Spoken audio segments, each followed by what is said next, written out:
spirit down, those irrepressible poltergeists are back for their third shot, and director Gary Sherman hopes you'll find them scarier than ever. The Poltergeist movies are not really based on gore and blood and violence as much as just fear of the unknown and the whole concept of afterlife and death. It's a little more mystical. One of the things about the Poltergeist films is no one's been killed in a Poltergeist film.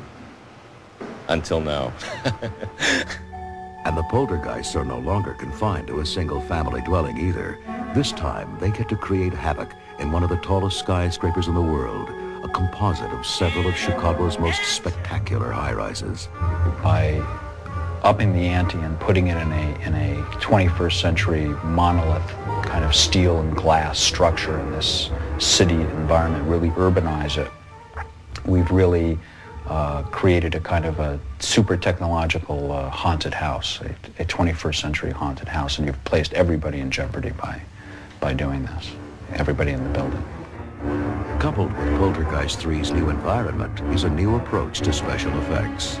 We're not doing our special effects in post-production. We're doing all of our special effects live on the stage through the use of mirrors and beam splitters and two-way mirrors and mirrors of different densities, glass of different densities, glass of different reflective qualities.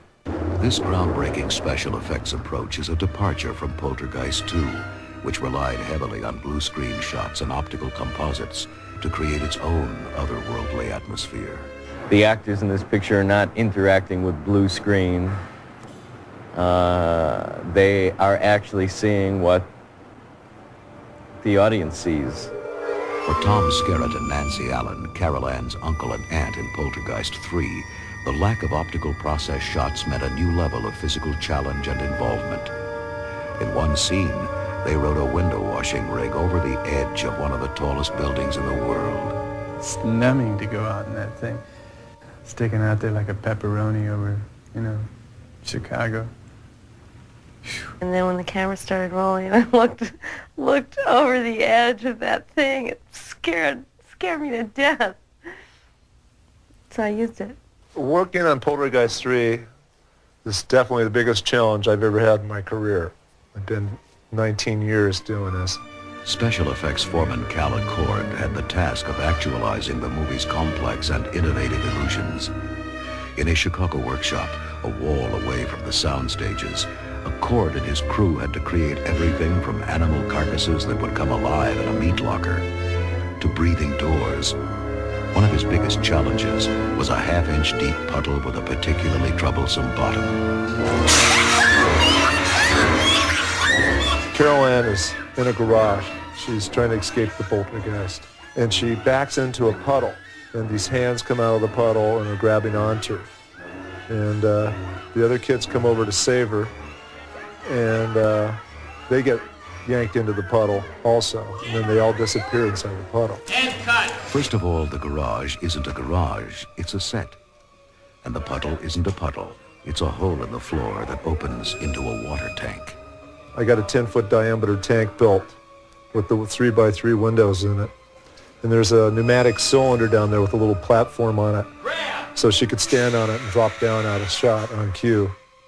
Those grotesque hands were latex creations that found their way onto two divers who were responsible for their demonic antics.